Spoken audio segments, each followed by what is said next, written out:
ਵਾਲੇਕਮ ਜੀ, ਵੈਲਕਮ ਹੋ ਗਿਆ ਸਾਰੇ ਭਰਾਵਾਂ ਨੂੰ ਮੇਰੇ ਚੈਨਲ ਤੇ। ਤੁਸੀਂ ਮੇਰਾ YouTube ਚੈਨਲ ਪੇਂਡੂ ਵਲੌਗ ਵੇਖ ਰਹੇ ਹੋ ਤੇ ਅੱਜ ਮੈਂ ਤੁਹਾਨੂੰ ਦੱਸਣ ਲੱਗਾ ਕਿ ਇਹ ਜਿਹੜੀਆਂ ਦੋਗਲੀਆਂ ਬੱਕਰੀਆਂ ਨੇ ਇਹ ਤੁਹਾਨੂੰ ਕਿੱਥੋਂ ਮਿਲ ਸਕਦੀਆਂ ਨੇ। ਠੀਕ ਹੈ ਜੀ। ਅੱਛਾ ਜੀ, ਤੁਹਾਨੂੰ ਦੱਸਣ ਲੱਗਾ ਕਿ ਇਹ ਜਿਹੜੀਆਂ ਦੋਗਲੀਆਂ ਬੱਕਰੀਆਂ ਨੇ ਇਹ ਤੁਹਾਨੂੰ ਕਿੱਥੋਂ ਮਿਲ ਸਕਦੀਆਂ। ਠੀਕ ਹੈ ਜੀ। ਅੱਛਾ ਜੀ, ਇੱਕ ਭਾਈ ਦਾ ਕਮੈਂਟ ਵੀ ਆਇਆ ਸੀ, ਉਹ ਤੁਸੀਂ ਵੇਖ ਵੀ ਸਕਦੇ ਹੋ। ਉਹਨਾਂ ਨੇ ਇਹ ਪੁੱਛਿਆ ਕਿ ਦੋਗਲੀਆਂ ਬੱਕਰੀਆਂ ਫੈਸਲਾਬਾਦ ਦੇ ਵਿੱਚੋਂ ਸਾਨੂੰ ਕਿੱਥੋਂ ਮਿਲ ਸਕਦੀਆਂ। ਠੀਕ ਹੈ ਜੀ, ਉਹ ਵੀ ਮੈਂ ਤੁਹਾਨੂੰ ਦੱਸਾਂਗਾ ਜੀ।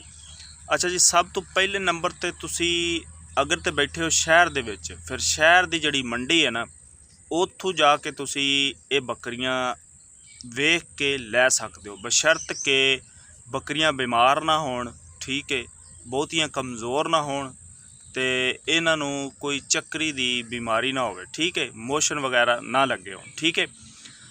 ਅੱਛਾ, ਅਗਰ ਤੁਸੀਂ ਜੇ ਤੇ ਤੁਹਾਨੂੰ ਸ਼ਹਿਰ 'ਚੋਂ ਸਮਝ ਰੱਖਦੇ ਹੋ ਤਾਂ ਤੁਸੀਂ ਸ਼ਹਿਰ ਵਾਲੀ ਮੰਡੀ ਦੇ ਵਿੱਚੋਂ ਵੇਖ ਕੇ ਲੈ ਸਕਦੇ ਹੋ। ਠੀਕ ਹੈ, ਉਹ ਵੀ ਕਿਸੇ ਗਰੰਟੀ ਵਾਲੇ ਬੰਦੇ ਕੋਲੋਂ, ਕਿਉਂਕਿ ਬਾਜ਼ ਕਾ ਜਾਨਵਰ ਬਿਮਾਰ ਆਉਂਦੇ ਨੇ, ਲੋਕ ਜ਼ਿਆਦਾ ਟੀਕੇ ਲਾ ਕੇ ਜਾਨਵਰਾਂ ਨੂੰ ਫੌਰੀ ਤੌਰ ਸਹੀ ਕਰਵਾ ਕੇ ਲੈ ਆਉਂਦੇ ਨੇ ਔਰ ਬਾਅਦ ਜਦ ਤੁਸੀਂ ਖਰੀਦ ਕੇ ਖੜਦੇ ਹੋ ਤੁਹਾਡੇ ਜਾਨਵਰ ਬਿਲਕੁਲ ਫਿਰ ਬਿਮਾਰ ਹੋ ਜਾਂਦੇ ਨੇ। ਠੀਕ ਹੈ, ਇਹ ਗਲਤੀ ਨਹੀਂ ਕਰਨੀ। ਠੀਕ ਹੈ, ਅਗਰ ਤੁਸੀਂ ਬੈਠੇ ਹੋ ਭਾਵੇਂ ਸ਼ਹਿਰ 'ਚ ਹੋ, ਫਿਰ ਤੁਸੀਂ ਵੀ ਮੰਡੀ ਤੋਂ ਹਟ ਕੇ ਤੁਸੀਂ ਪਿੰਡਾਂ ਥਾਵਾਂ ਦੇ ਵਿੱਚ, ਦਿਹਾਤ ਏਰੀਏ ਦੇ ਵਿੱਚ ਰੁਝਾਨ ਕਰੋ।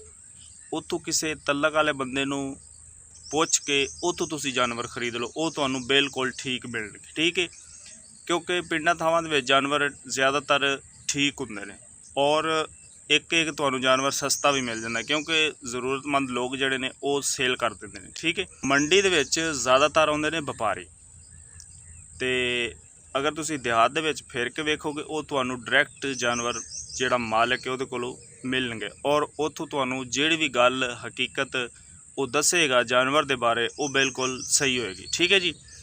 ਤੇ ਫੈਸਲਾਬਾਦ ਦੀ ਗੱਲ ਕਰ ਰਹੇ ਹਾਂ ਕਿ ਉੱਥੇ ਦੇ ਲੋਕ ਜਿਹੜੇ ਨੇ ਉਹ ਮੰਡੀ ਤੋਂ ਹਟ ਕੇ ਜਿਹੜਾ ਆਪਣਾ ਦਿਹਾਤ ਏਰੀਆ ਉਹਦੇ 'ਚ ਕੋਸ਼ਿਸ਼ ਕਰਨ, ਫਿਰ ਟੁਰ ਕੇ ਪਿੰਡ ਦੇ ਵਿੱਚੋਂ, ਠੀਕ ਹੈ, ਉੱਥੋਂ ਜਾਨਵਰ ਲੈ ਸਕਦੇ ਨੇ ਦੋਗਲੇ। ਠੀਕ ਹੈ, ਔਰ 3-3 ਬੱਚੇ ਦੇਣ ਵਾਲੀ ਇੱਕ ਕੁਦਰਤੀ ਗੱਲ ਹੈ ਜੀ, ਔਰ ਕੋਈ ਐਸੇ ਵੀ ਜਾਨਵਰ ਨੇ 4-4 ਵੀ ਬੱਚੇ ਦਿੰਦੇ ਨੇ। ਠੀਕ ਹੈ, ਬਾਕੀ ਇਸ ਤਰ੍ਹਾਂ ਦੀ ਜਿਹੜੀਆਂ ਬੱਕਰੀਆਂ ਨੇ ਨਾ ਦੋਗਲੀਆਂ, ਇਹ ਵਾਕਈ 2-2, 3-3, 4-4 ਬੱਚੇ ਦਿੰਦੀਆਂ ਨੇ, ਲੇਕਿਨ ਮਿਹਨਤ ਤੇ ਸਬਰ ਉਹ ਬੰਦਾ ਇਹ ਬੱਕਰੀਆਂ ਰੱਖ ਸਕਦਾ ਹੈ ਜਿਹਦੇ ਕੋਲ ਮਿਹਨਤ ਵੀ ਹੋਵੇ ਔਰ ਸਬਰ ਵੀ ਕਰਨ ਵਾਲਾ ਹੋਵੇ। ਠੀਕ ਹੈ, ਫਿਰ ਤੁਸੀਂ ਇਨਸ਼ਾਅੱਲਾ ਥੋੜ੍ਹੇ ਹੀ ਅਰਸੇ ਦੇ ਵਿੱਚ ਤੁਹਾਨੂੰ ਫਾਇਦਾ ਹੋਣਾ ਸ਼ੁਰੂ ਹੋ ਜਾਏਗਾ। ਠੀਕ ਹੈ, ਬਾਕੀ ਇਨਸ਼ਾਅੱਲਾ ਮਿਲਦੇ ਹਾਂ ਜੀ ਇੱਕ ਆਉਣ ਵਾਲੀ ਵੀਡੀਓ ਦੇ ਵਿੱਚ।